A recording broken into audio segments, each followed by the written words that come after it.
Hi guys, आज के इस वीडियो लेक्चर में हम लोग स्टार्ट कर रहे हैं स्टोक्स थ्योरम्स और इसी में देखेंगे हम लोग Green's theorem.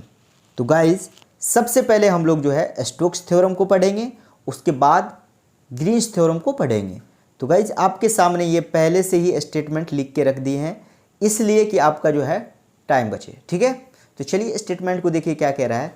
Late vector F equal to F1 I cap plus F2 J cap plus F3 K cap and S is any open surface bounded by closed curve C, then और ये क्या है इंटीग्रेशन और C vector F dot dr equal to double integration surface integral curl F vector F dot d n cap ds where n cap equal to grad S upon mod of grad S।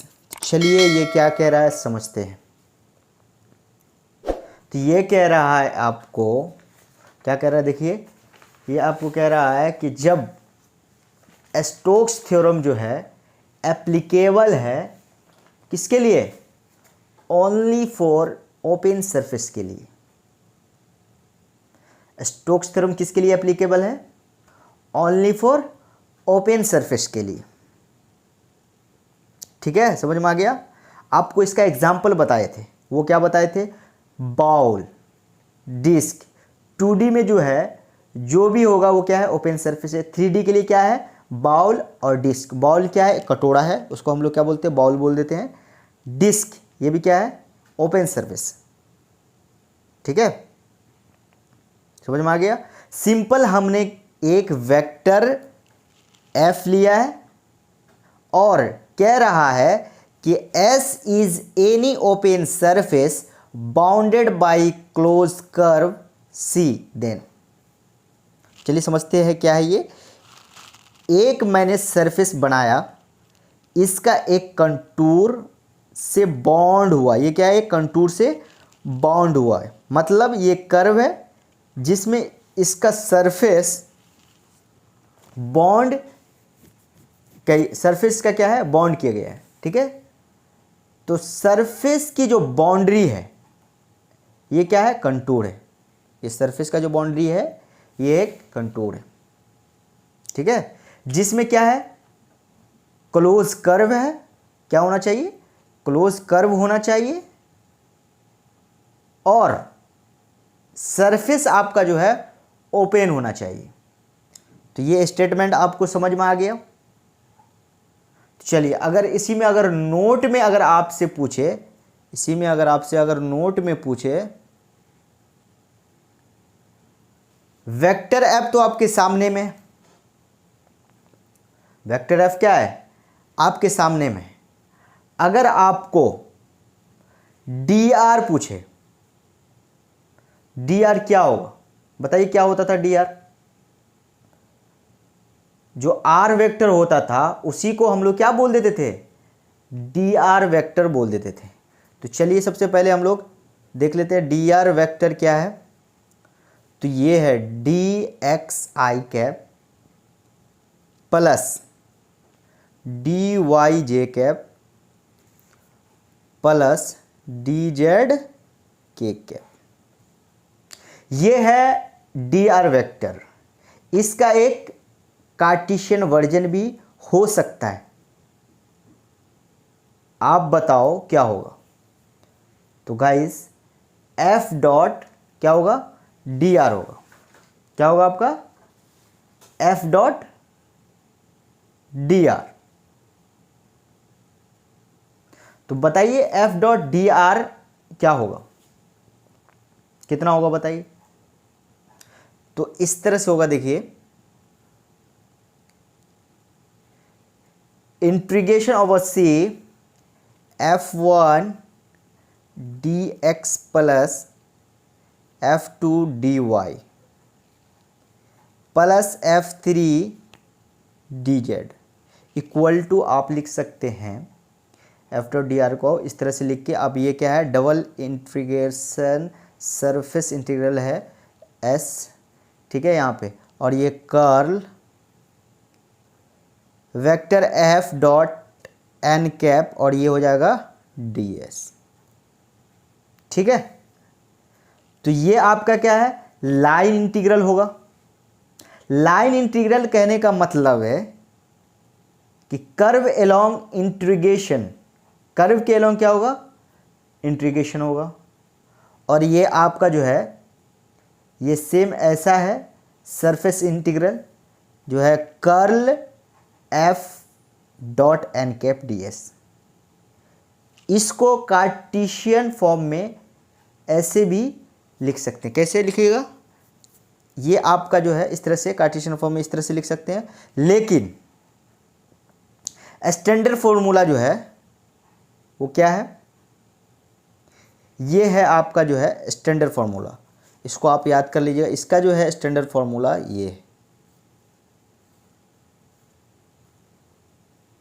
ये असल formula है। समझ में आ गया। अब चलिए इसी में जो है एक क्वेश्चन है एग्जाम में, जानते हो कैसा आता है इसका क्वेश्चन,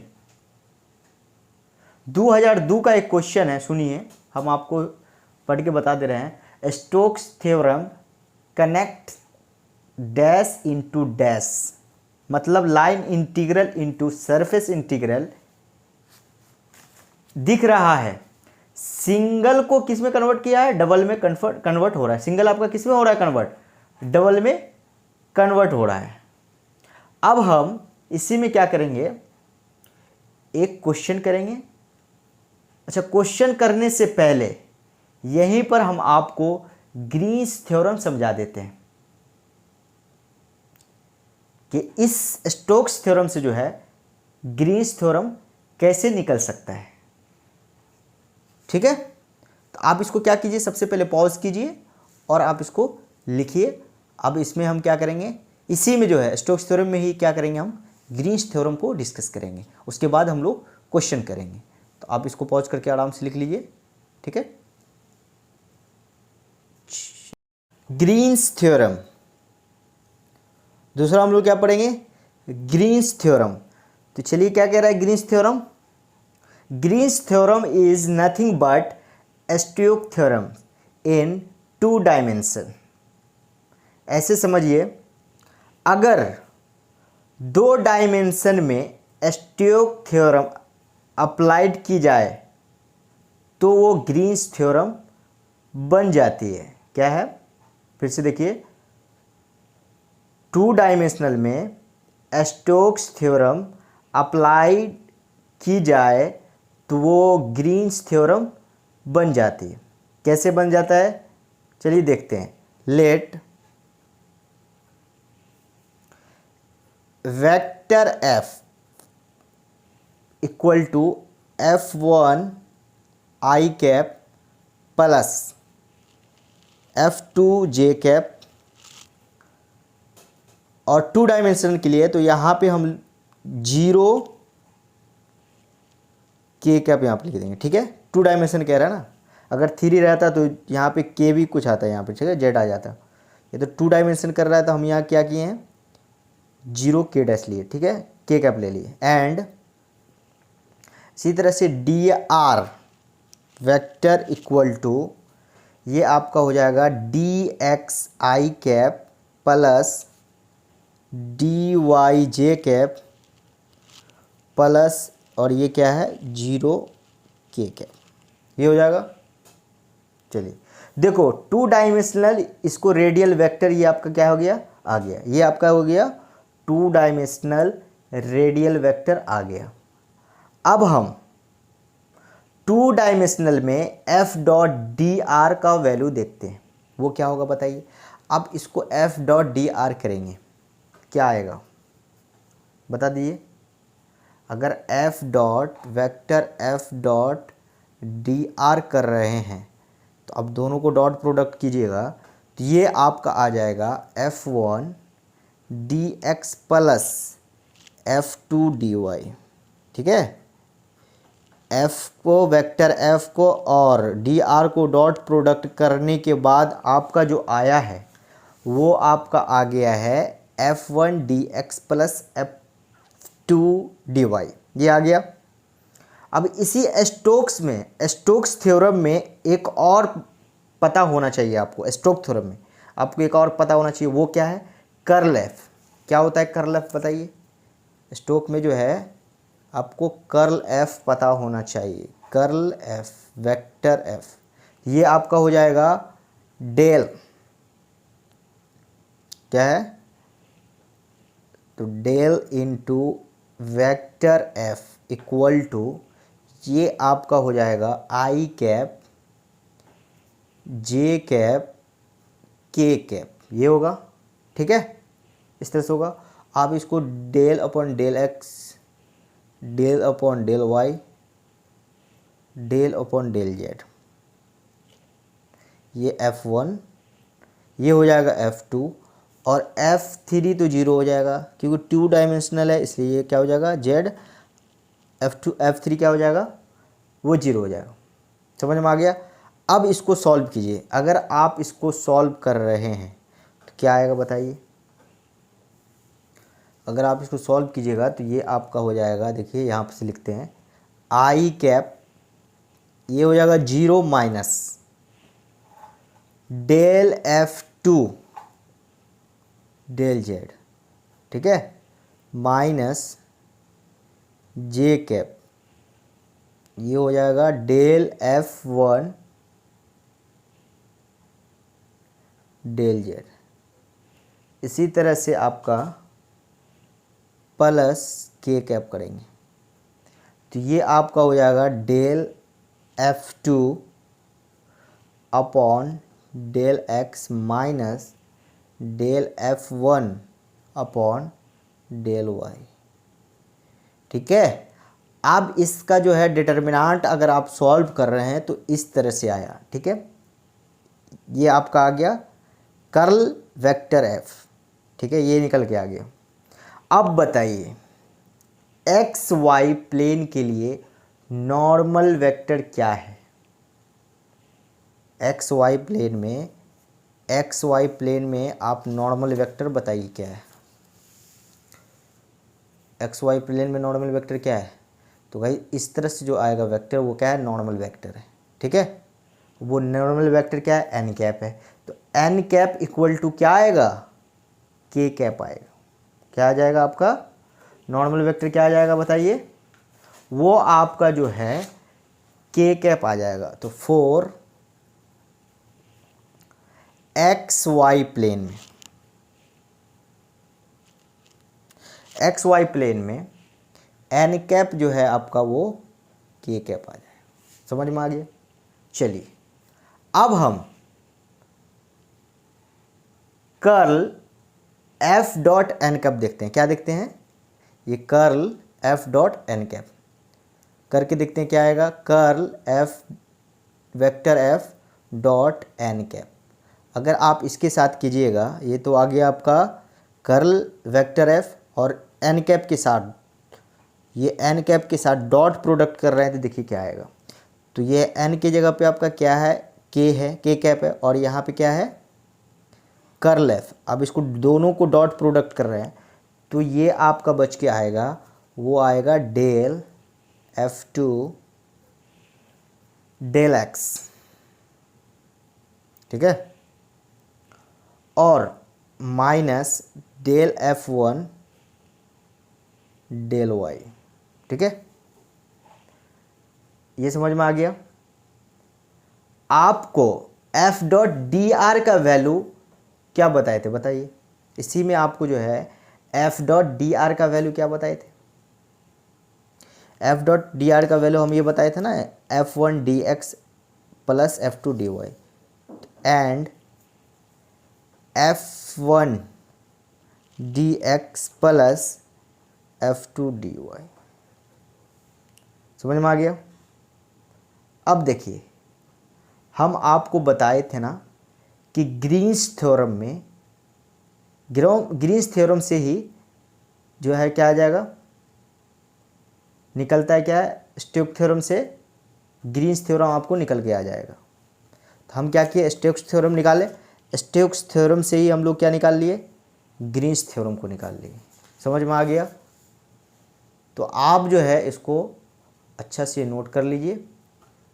अब हम इस पे जो है दोनों पे जो है क्वेश्चन करेंगे, स्टोक्स थ्योरम पे भी और ग्रीन्स थ्योरम पे भी। समझ में आ गया?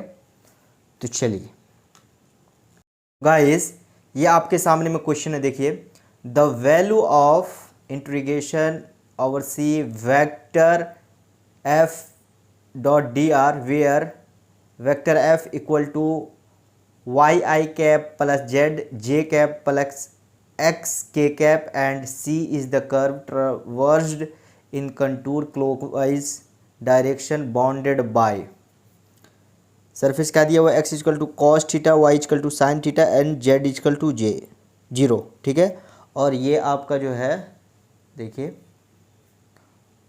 ऑप्शन दे दिया है इसमें, ठीक है, 4 है। ठीक है, तो चलिए, इस क्वेश्चन में कहा नहीं है कि ये स्टोक थ्योरम लगाना है, लेकिन हम देखेंगे कि हम कौन सा थ्योरम इसमें लगा रहे हैं। लाइन, ये लाइन इंटीग्रल का वैल्यू निकालना है। या तो लाइन इंटीग्रल का वैल्यू जब निकालिएगा, या तो ये ग्रीन्स थ्योरम हो लगेगा इसमें, या तो ये इसमें क्या लगेगा? स्टोक थ्योरम लगेगा। अब बताओ ग्रीन्स थ्योरम किस में लगता है? 2D में लगता है या 3D में लगता है? तो गाइस, ग्रीन्स थ्योरम जो है वो 2D में लगता है। ठीक है, और यहाँ पे आपका क्या दिया हुआ है? 3D दिया हुआ है। तो यहाँ पे क्या लगेगा? ये 3D है, तो यहाँ पे आपका लग जाएगा स्टोक थ्योरम। तो अब इस क्वेश्चन को हम लोग सॉल्व करेंगे स्टोक्स थ्योरम से। यहाँ पे जो है आपका ग्रीन्स थ्योरम नहीं लगेगा। क्यों नहीं लगेगा? क्योंकि ग्रीन्स थ्योरम के लिए 2D में होता है, और यहाँ पे आपका दिया हुआ है 3D। ठीक है, वाई जेड एंड के तीनों दिए हुआ है, तो 3D दिया हुआ है, तो हम इससे समझ लिए हैं कि ये क्या है? आपका स्टोक थ्योरम है। ठीक है, ये क्या है? स्टोक थ्योरम है। यहाँ पे जो सरफेस दिए हुआ है वो कैसा है? ये जो आपका सरफेस दिए हुआ है एक्स इक्वल कॉस थीटा, ये Y equal to sine theta, Z equal 0, ये कैसा है? कैसा दिया हुआ बताइए? वो कैसा है? अगर गौर से देखें तो ये आपका जो क्या है? यूनिट रेडियस है। क्या है? यूनिट रेडियस का डिस्क है, सेंटर एट रीजन। देखो कैसे, इस तरह से है।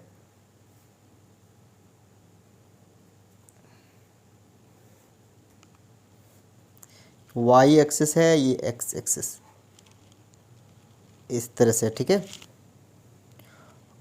और ये डिस्क। समझ में आया? एक्स वाई प्लेन पर ये जो डिस्क है, इसी में जो कंटूर सी है, ये क्या है? कंटूर सी इसी डिस्क को बाउंड कर रहा है। इस डिस्क को क्या कर रहा है? बाउंड कर रहा है। ठीक है, ये ऐसे सरफेस। ठीक है, अच्छा, हम कैसे जानेंगे कि ये जो है यूनिट रेडियस है? ये आपका यूनिट रेडियस है, कैसे जानेंगे? तो guys, X equal to cos theta है, Y equal to sine theta है, और जेड है।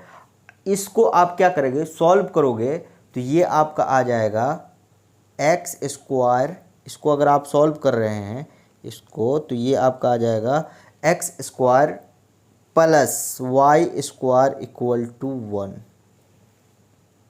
एंड जेड इक्वल टू क्या दिए हुआ? 0। दोनों को सॉल्व कीजिएगा तो X square plus Y square equal to 1 आएगा, और ये जेड इक्वल टू 0 दिए हुआ है।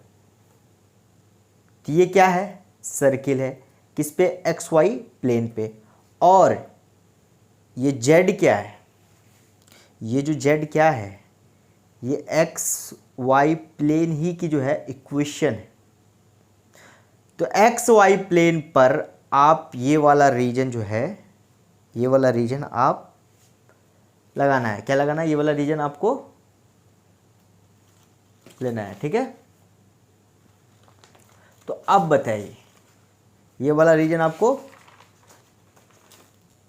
लेना है, तो तो हमने क्या किया, इस सर्किल का जो है अंदर का रीजन ले लिया है। तो z इक्वल टू 0 की वजह से अब बताइए z इक्वल टू 0 पर इसका जो है इस सरफेस पर एन कैप क्या होगा, एन कैप जो है क्या होगा, इस जो सरफेस पे एस है इस पे एन कैप क्या होगा बताइए। एक्स वाई प्लेन पर है तो नॉर्मल वेक्टर, देखिए एक्स वाई प्लेन पे जो है नॉर्मल वेक्टर इस तरह से जाएगा, ठीक है, इस तरह से होगा ना नॉर्मल वेक्टर। तो जेड की डायरेक्शन में एन कैप इक्वल टू के लेते हैं, क्या हो जाता है, के हो जाता है, याद रखिएगा। जेड की डायरेक्शन में एन कैप जो है नॉर्मल वेक्टर वो क्या हो जाता है, के हो जाता है। तो सरफेस डी में 2D में सरफेस को अगर 2D में दिख रहे हैं तो, लेकिन z इक्वल टू 0 से पता चल रहा है सरफेस आपका किस में दिख रहा है, 2D में दिख रहा है, लेकिन क्या है z इक्वल टू 0 से पता चल रहा है कि ये आपका क्या है, क्लोज सरफेस है। और साथ में क्या है, ये 3D है, साथ में ये क्या है, क्वेश्चन में आपको 3D दिया हुआ है। तो हम स्टोक्स थ्योरम इसमें लगाएंगे। इससे तो आपको पता चल रहा है कि ये 2D है तो सरफेस क्या हो जाएगा, क्लोज हो जाएगा, लेकिन आपका क्वेश्चन में दिया हुआ है 3D, तो हम यहाँ से स्टोक्स थ्योरम लगाएंगे। तो गाइस स्टोक्स थ्योरम लगाने के लिए इसका क्या निकालना है, कर्ल भी निकालना है। इसमें क्या लगना है, स्टोक्स थ्योरम अगर लगा रहे हैं तो इसका क्या निकालना है, कर्ल भी आपको निकालना होगा, ठीक है। तो चलिए कर्ल निकाल के देखते हैं। कर्ल क्या होगा, curl vector f equal to इस तरह से होता है, del vector f vector equal to आप इस तरह से लिख लीजिए I cap plus J cap और ये के कैप हो जाएगा, ठीक है। और ये del upon del x plus del upon del y और ये आपका डेल अपॉन डेल z हो जाएगा, यही होगा। ये y हो जाएगा, ये z हो जाएगा और ये आपका x हो जाएगा। इस डिटरमिनेंट को आप सॉल्व कीजिएगा तो आपका देखिए क्या आएगा, I0 माइनस जे 1 माइनस 0 प्लस के कैप माइनस 1, ठीक है। अब इसको सॉल्व कीजिएगा, 0 आई कैप आ जाएगा माइनस जे कैप और ये माइनस के कैप आ जाएगा, यही आ जाएगा, ठीक है। तो ये है आपका कर्ल। और एन कैप आप पहले से क्या निकाल के रखे हुए, एन कैप जो है आपका z इक्वल टू 0 पे एन कैप क्या होगा बताइए, क्या बताए थे, z इक्वल टू 0 पे जो है एन कैप क्या होता है, के कैप होता है, ये तो बताए, ठीक है। तो ये आपको पहले से निकाल के बताएं कि एन कैप इक्वल टू के कैप होता है। अब हम क्या करेंगे, जो एन कैप आप पहले से जो निकाल कर रखे हुए हैं यहाँ पे, अब हम curl vector f dot N cap लेंगे, क्या लेंगे, curl vector f dot N cap लेंगे। अगर आप से पूछे कितना आएगा, दोनों को अगर इसको और इसको जो है अब डॉट प्रोडक्ट कर रहे हो तो क्या आएगा, तो गाइज -1 आएगा। इसको और इसको लगाइएगा डॉट प्रोडक्ट तो ये -1 हो जाएगा। समझ में आ गया, क्लियर हुआ। चलिए अब जो है इसी में देखिए बाई स्टोक्स थ्योरम, क्या है, by Stokes theorem.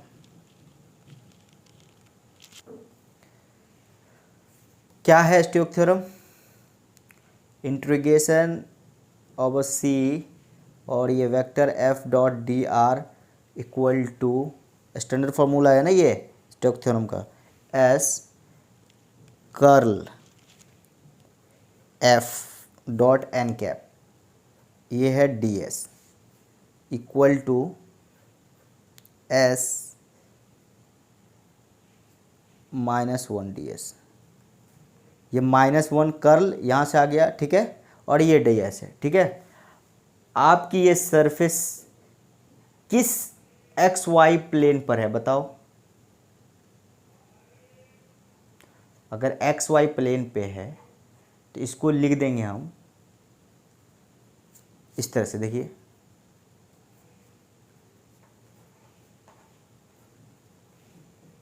-1 x Y plane पे अगर है, एक्स वाई प्लेन पे है तो आप इसको डी एस को कैसे लिखिएगा, ये डी एस को आप डी एक्स डी वाई इस तरह से लिख दीजिए। अब जो है इसमें क्या है, ये माइनस आपका बाहर हो जाएगा।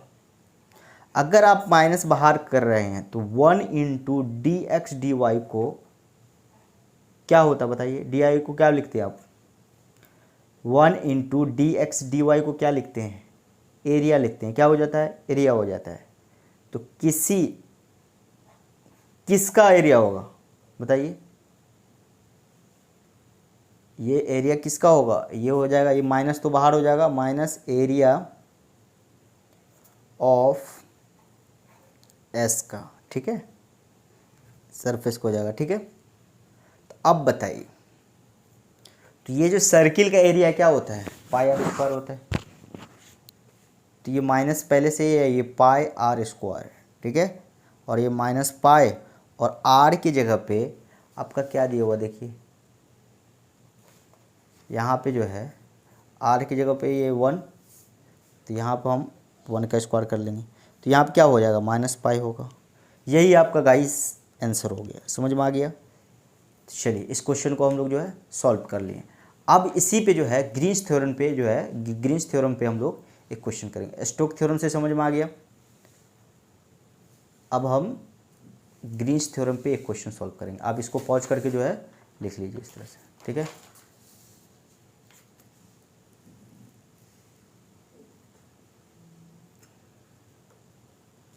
गाइस ये आपके सामने में क्वेश्चन है, देखो मैकेनिकल गेट 2015 में 2 मार्क्स का पूछा है। The value of integration C 3x minus 8y square D X plus 4y minus 6xy dy where C is the boundary of the region boundary by x equal to 0 y equal to 0 and x plus y equal to 1।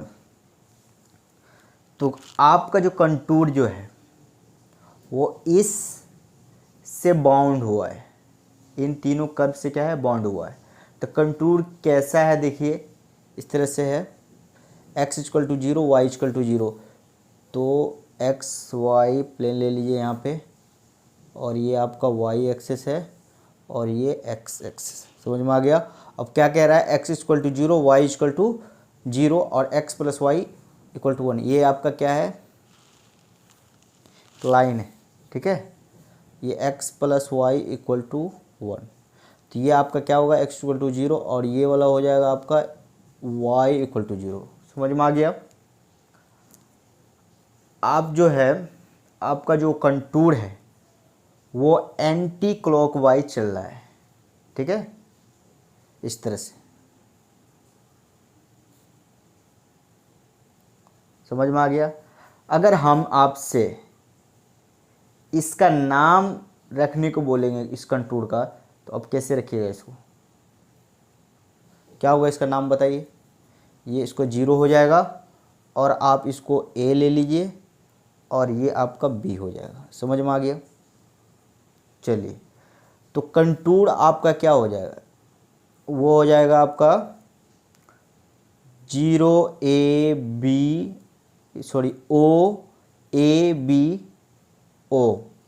ये आपका closed contour है। तो इसमें देखिए contour आपका जो closed है और 2D में है, तो इसमें आपका लग जाएगा क्या, ग्रीन्स थ्योरम लग जाएगा। क्यों लग जाएगा ग्रीन्स थ्योरम, क्योंकि ये 2D में है और क्लोज्ड, इसलिए इसमें क्या लग रहा है, ग्रीन्स थ्योरम लग जाएगा। अच्छा, इस कंटूर ने जो सरफेस बॉन्ड किया है, इस कंटूर ने जो सरफेस बॉन्ड किया है वो कौन वाला है, इस ये वाला जो है सरफेस आपका बॉन्ड किया है, इस अंदर वाला, ठीक है, समझ में आ गया। तो कंटूर बाहर बाहर है, इसके अंदर क्या है, जो बाउंडेड रीजन में है वही आपका सरफेस एस है, समझ में आया। सरफेस आपका क्या है, ऐसे। अब यहाँ से जो हम क्या करेंगे, क्रॉस चेक करेंगे। यहाँ से हम क्या करेंगे, क्रॉस चेक करेंगे। ठीक है, तो चलिए क्रॉस चेक करते हैं। तो इसके हिसाब से जो कंपैरिजन करेंगे तो F1 और F2 का वैल्यू मुझे निकालना है। ठीक है, इससे क्या निकालना है हमको, F1 एंड F2। तो चलिए F1 और F2 का वैल्यू निकालते हैं। तो बताइए F1 और F2 का वैल्यू क्या होगा। तो F1 का वैल्यू आपका हो जाएगा, ये आपका क्या है 3x माइनस 8y²। तो 3x माइनस 8y² F1 का आ जाएगा। और F2 आपका हो जाएगा 4y minus 6xy, 4y minus 6xy। ठीक है, और ये आपका dy हो जाएगा और ये आपका dx है। समझ में आ गया। अब हम इसमें क्या करेंगे, ग्रीन्स फॉर्मूला लगाएंगे। फॉर्मूला क्या है देखिए, ये आपका फॉर्मूला है F1 dx plus F2 dy equal to double integration s यहाँ पे, और ये आपका होगा del F2 minus del x minus del F1 minus del y, और ये डेल x ये हो जाएगा डेल y। ये आपका फॉर्मूला है। अब इसमें क्या करेंगे, पुट कर देंगे वैल्यू। चलिए कीजिए क्या होगा, इसका डिफ्रेंसिएशन कीजिए, डेल F2 डेल x का, इसको करेंगे तो क्या बचेगा बताइए। तो ये आपका हो जाएगा माइनस 6y, और इसका कीजिएगा तो क्या हो जाएगा माइनस 16y, और ये आपका हो जाएगा dx dy। ठीक है, अब इसको सॉल्व कीजिएगा तो क्या हो जाएगा, डबल इंटीग्रेशन s, और ये 10 होगा, 10 बाहर हो जाएगा, और ये आपका हो जाएगा y, तो y dx dy यही बचेगा। तो चलिए इस क्वेश्चन में क्या किया, इस वैल्यू को पुट कर दिए तो ये आ गया इस फॉर्मूला में। ग्रीन्स थ्योरम का ये फॉर्मूला है, इसमें क्या किए हैं, इस वैल्यू को उठा कर इसमें पुट कर दिए तो ये आ गया आपका। अब इसका क्या करेंगे, इंटीग्रेशन करेंगे। तो यहाँ पे क्या है, डबल इंटीग्रेशन है सरफेस में। अब आप याद कीजिए, जब एक्स वाई प्लेन पर डबल इंटीग्रल होता था तो क्या करते थे हम लोग, बताइए कैसे निकालेंगे आप इसको। आपके पास क्या होता था, दो चॉइस होता था। आप एक तो हॉरिजॉन्टल से निकाल सकते थे इसको, या तो वर्टिकल से इसको निकाल सकते थे। ठीक है, तो अब इसका वेरिएबिलिटी क्या है देखेंगे। चलिए तो क्या है, इस पे हम क्या करेंगे, एक वर्टिकल स्ट्रिप ले लेंगे इस पे, इस तरह से। ठीक है, अच्छा इस पॉइंट पर बताइए, इस जो पॉइंट है इस पॉइंट पे बताइए, इस पॉइंट पर देखा जाए तो क्या है, ये आपका क्या लाइन है ना, x plus Y equal to 1 है। तो हम आपको बता दें कि ये वाली जो लाइन है क्या होगा, यहाँ पे आपका हो जाएगा x इक्वल टू 1 हो जाएगा। ठीक है, y 0 रखिएगा तो x इक्वल टू क्या हो जाएगा, यहाँ पे 1 हो जाएगा।